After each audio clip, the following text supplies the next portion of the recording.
everybody, and welcome to our November Author Nook and final Nook for 2025. My name is Jordan H. Bartlett. I am the author of the Frayne Chronicles trilogy, Contest of Queens, Queen's Catacombs, and Queendom Come, which came out earlier this year. And I am joined today by the wonderful, the delectable Carina Finn, author of Feast and Famine, The Last Heir. Welcome, Carina. Hi, thank you so much for having me. I'm so excited to chat about your novel, and I did eat first, which is important when you're reading this book because it's going to make your mouth water with all of the tasty treat descriptions. Today we're going to be talking potions, power, prophecy, and puff pastry, all about this. This is your debut novel, correct? Yes, this is my debut novel, and it is the first in a trilogy. First in a trilogy. So we're starting from scratch, which is fantastic. Would you like to tell us a little bit about yourself first, and then talk a little bit more about what Feast and Famine, The Last Great Heir is about? Yeah, so I have been a writer. I will say that it was the first thing I ever knew about myself was that I was a writer. I have an MFA in creative writing. I studied creative writing in college. I went and did a bunch of other jobs after school, up to and including being a pastry chef. So that is why there's so much food description in my work. And eventually I kind of came around to like food writing as a really good way to combine my two skills and interests, primarily. So I've worked for Bon Appetit, Eater, The Infatuation. I've been a restaurant critic, a recipe developer. And that's still something that I do kind of like when I'm not working on books. But I always knew that I wanted to write a novel, and I always knew that I wanted to write for kids because when I was a kid, that's when books had the biggest impact on me. And I really wanted to write for an audience that was going to be like changed by my writing. So The Last Great Heir is fundamentally it's a story about family and identity and choosing your own destiny. So the two main characters in Feast and Famine are Merriment Feast. She is the heir of House Feast, and Rue Famine, who is the heir of House Famine. They live in the land of Foret, where custom dictates that every generation, the heirs of the two houses compete in this like magical duel to decide who is going to be in charge. And the Feasts and the Famines have very different ways of doing things. The feasts love parties and extravagance and enjoying good food and just kind of like living life to the fullest, but they don't always think about the repercussions of that kind of lifestyle.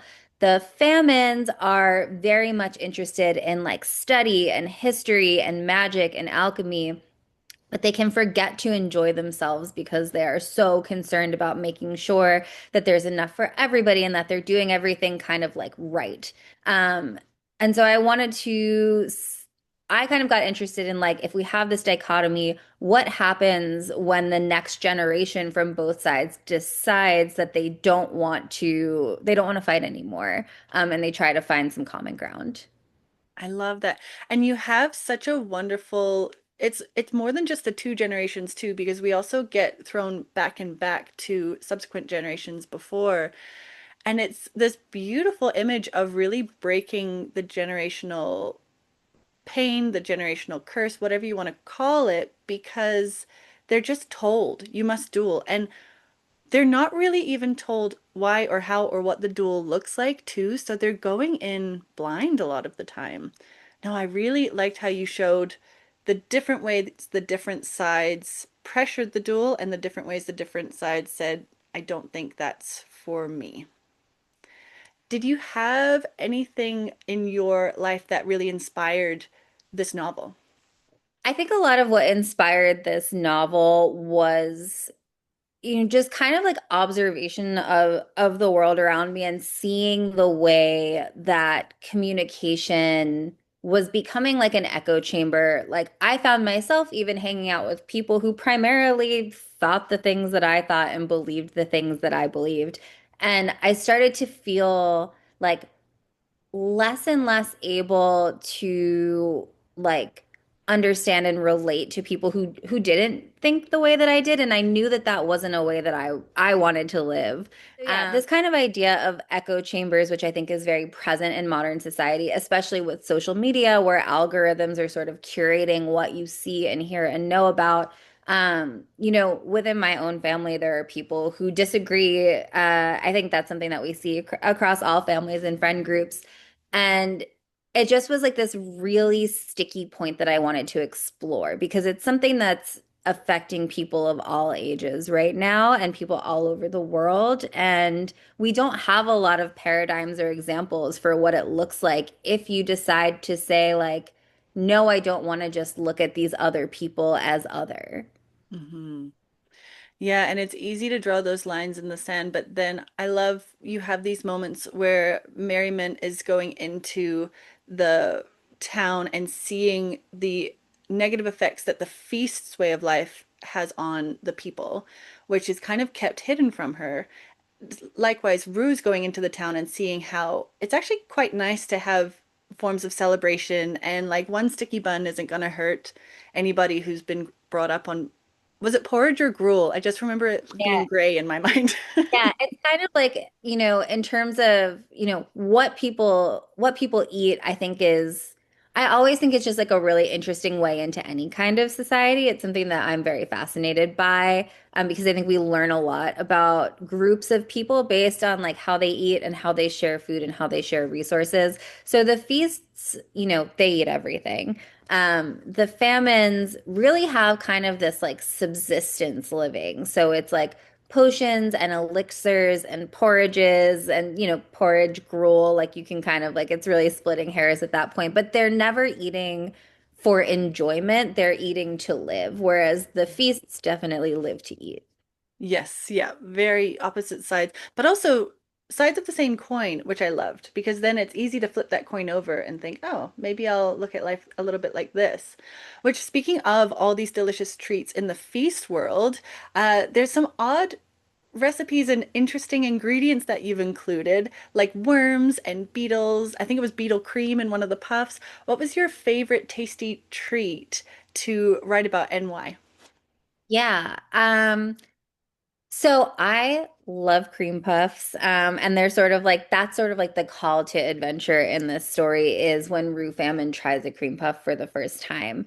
And it does have beetle blood cream in it. The pastry shop in the first scene of the book is based on La Durée, which is like a really famous like Parisian pastry shop that also has a location in New York. It's both the one in Paris and the one in New York City are just like they're two of my favorite places.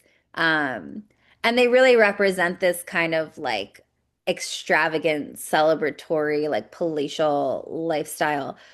I love cream puffs because they're very elegant and they're also like deceptively simple. For a long time, I taught cooking classes to kids, and cream puffs are one of the first things that I would teach because you get a lot of technique, but it's actually just about following the rules. It's not like difficult.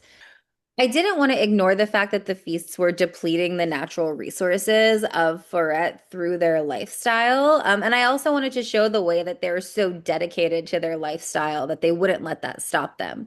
So, maybe they don't have like vanilla beans, but they have like beetle blood. Like maybe they don't have like large animal proteins, but they have insects that they can play off of. That makes sense. Oh, I do love that. Yeah. And you just had this image of like, you go to maybe a buffet and you always think what happens to the food, and you can just imagine the feasts just throwing it away while there's a whole bunch of people in their town just starving and hoping for the elixir of sustainment from the fe famines. And so you have invited us into this world full of magic where the feasts, they tend to excel in the charm work, and the famines, they've got the potions and elixirs. And then in the mix, we've got these kitty cat demons, which is one of them is featured on the front cover of your book. And so each new element of magic will have come with the rules that you need to include, but also the explanations for the reader so that we're not left in the dark as to what it looks like to cast a charm, what it looks like to drink a potion. Which magical element was the most enjoyable to write about and why? Yeah. I actually so something that and this carries through in the other books in the series as well. Um, there are quite a few like enchanted books or like texts within the world of Feast and Famine, and that's like just a theme that they say that writers circle the same themes in all of their work. And that's definitely one of the things that I come back to over and over again is this idea that like, I do think that books really are kind of like magic and that knowledge is power beyond just like now you know something. So I think that the magical books, which kind of live in this gray space between like the very like battle forward charm magic of the feasts and the potion magic of the famines, but as sort of a root of like where does magic come from? It comes from knowledge and it comes from history. That was the most fun for me to write.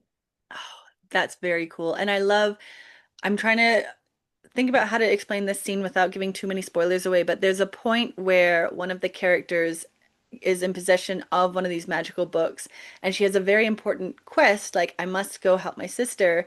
And then the book is just demanding to be read. And I had this moment of, yes, I've done that. I have stopped my life in order to read a book because I was so enchanted by, what's coming next.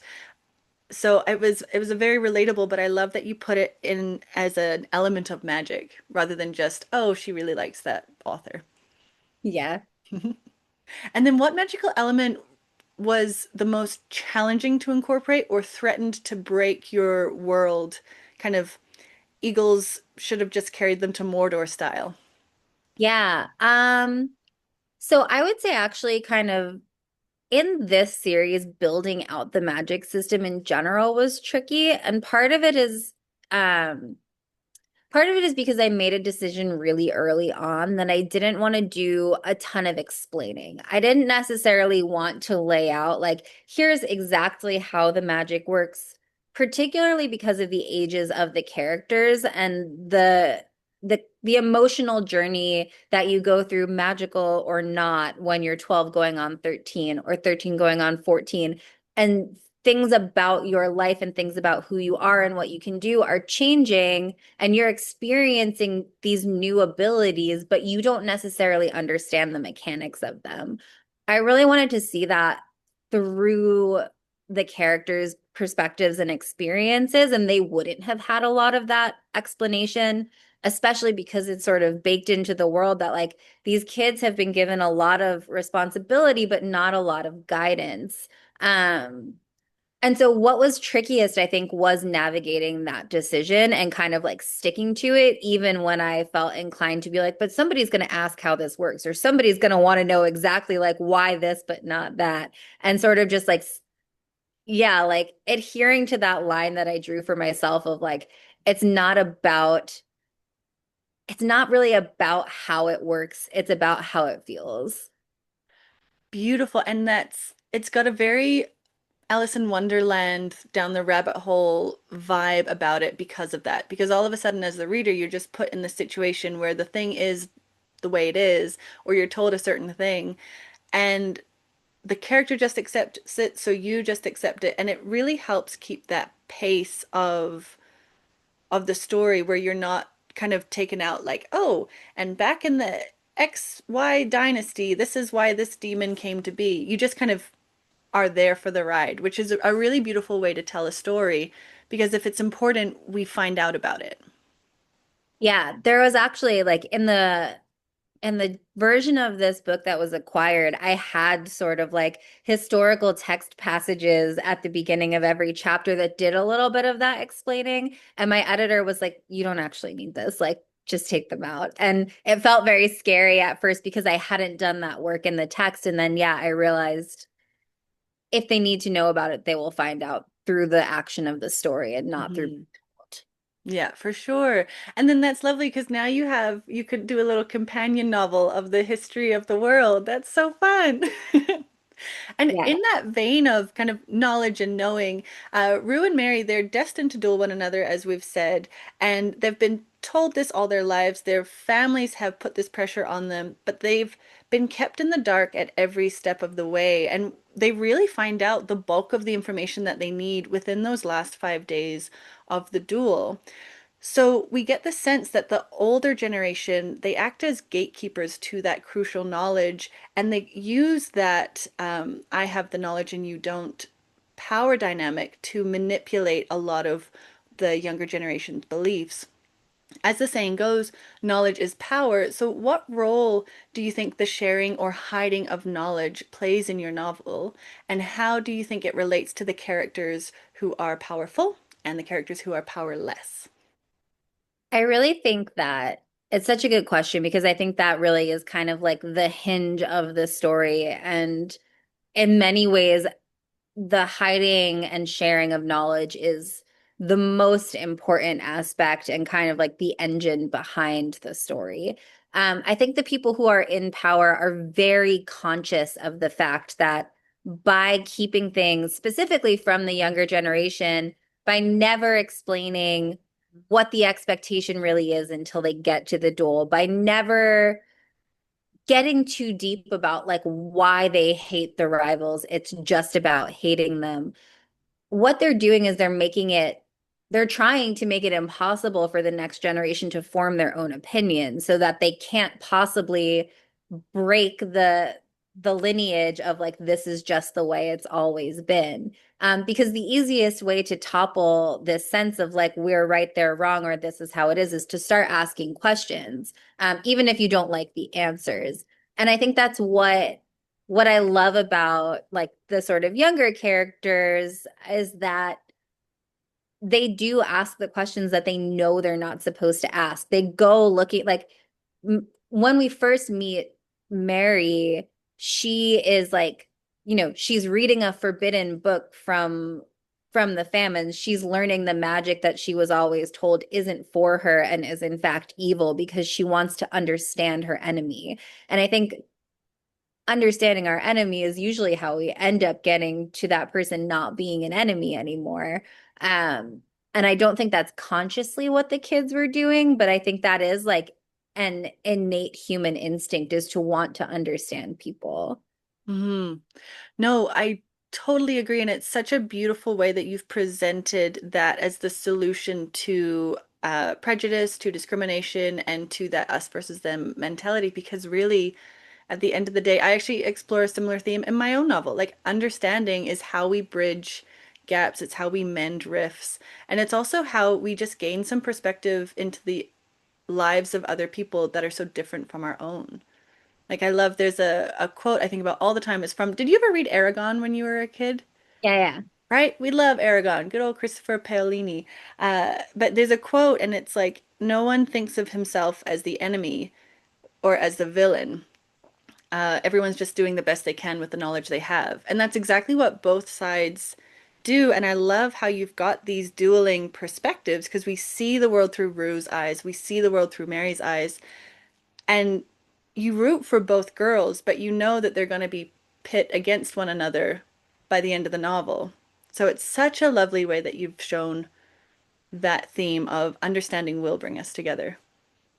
Yeah, it was very important to me that there wasn't a good and a bad. That was kind of like I wanted dichotomy without sort of like the value proposition added to it because I think that is, I was just talking to a friend who has a 6-year-old. We were talking about K-pop Demon Hunters. And he was saying that, like, one of the things that as a parent he loves about K-pop Demon Hunters is that it's a more morally complex and ambiguous story. It's different than when his kid watches Spider-Man and there's the good guys and the bad guys.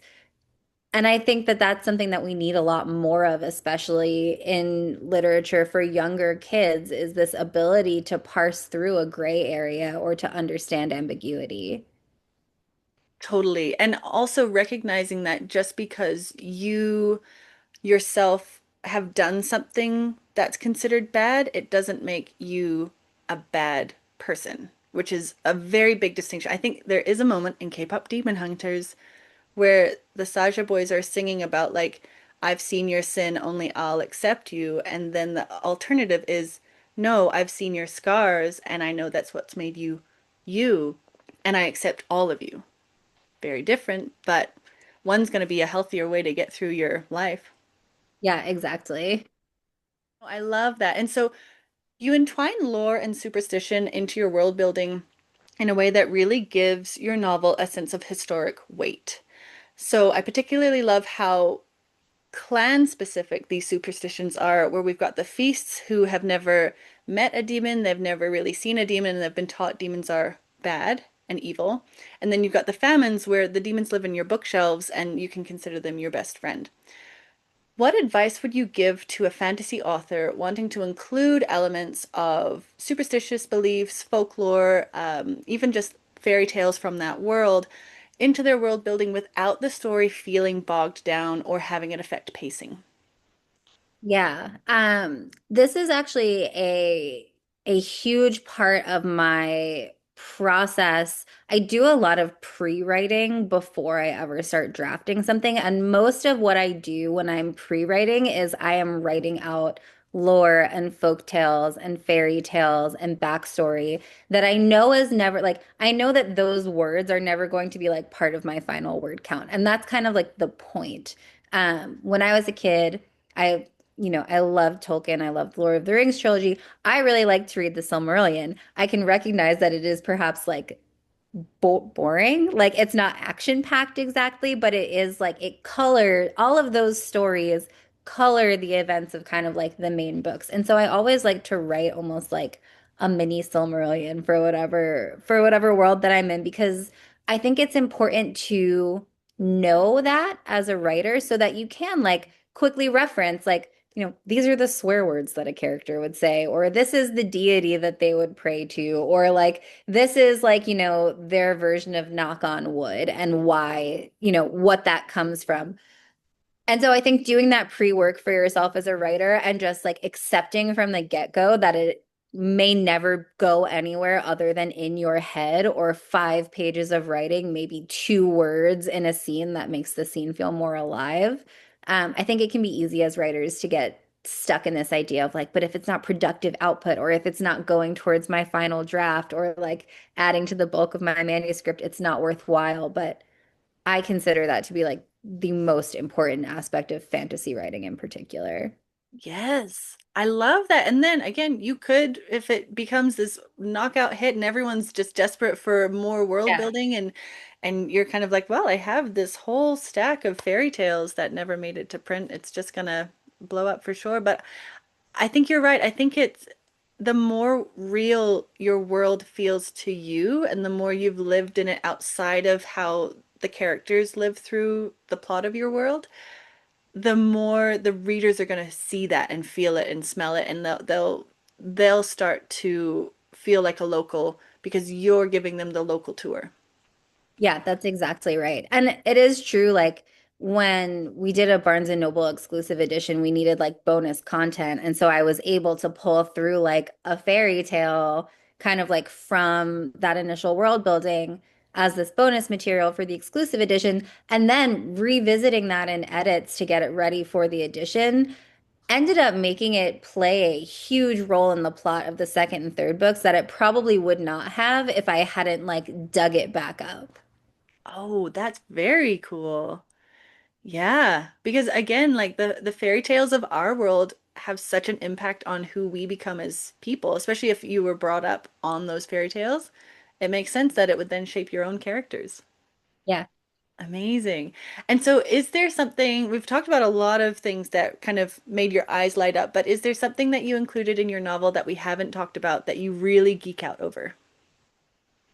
I think we really, so I think in terms of things in the first book, like we've really covered a lot of it.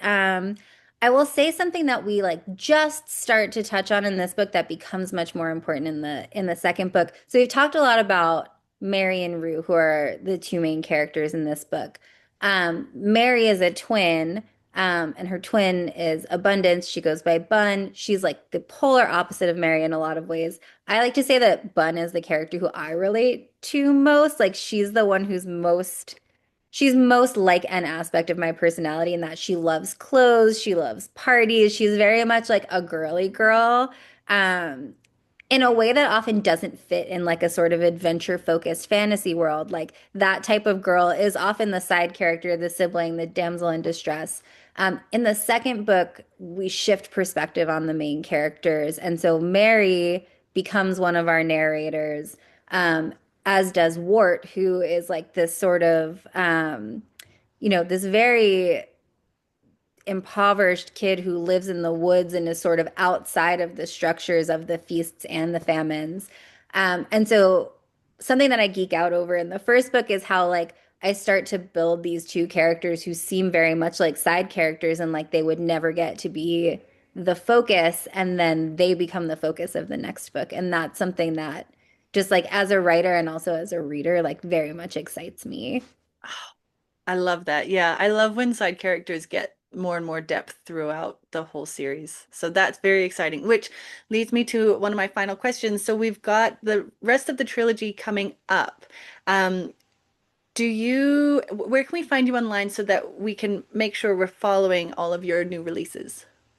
Yeah, so I'm pretty online. I'm She Needs a Snack everywhere.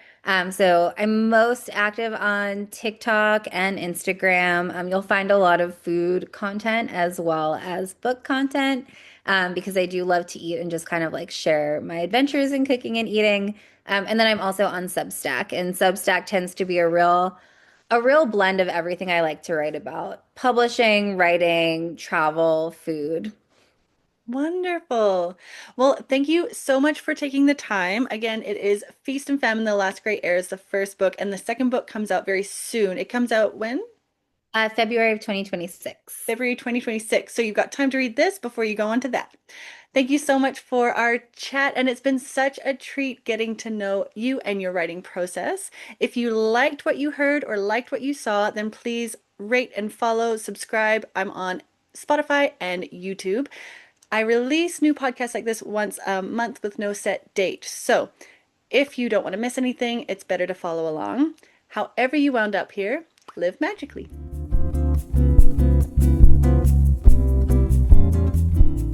Oh no, that was so much fun.